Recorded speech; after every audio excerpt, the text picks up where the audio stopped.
اسرائیل کی گھنونی اشتعال انگیز جاری، مسجد اقصی کو بند کر دیا، عالم اسلام میں شدید غم و غصے کی لہر۔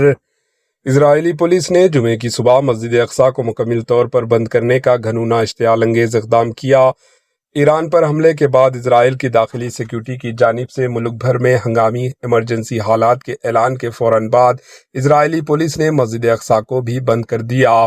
اسرائیلی پولیس نے آج فجر کی نماز کے بعد مسجد اقصی کے صحنوں پر دھاوا بول دیا اور نمازیوں کو مسجد کے صحن سے زبردستی نکالا گیا۔ صہیونی فورسز مسجد کے اندر بھی داخل ہو گئی اور عبادت میں مصروف مسلمانوں کے باہر کر کے تمام دروازوں کو بند کر دیا۔ اسرائیل کی یہ حرکت مسلمانوں کے قبلہ اول کی بے حرمتی کے مترادف ہے، جس سے امت مسلمہ کے جذبات ایک بار پھر مجروح ہوئے ہیں۔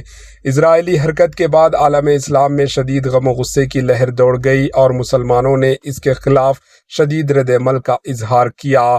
Bureau report, AHN news.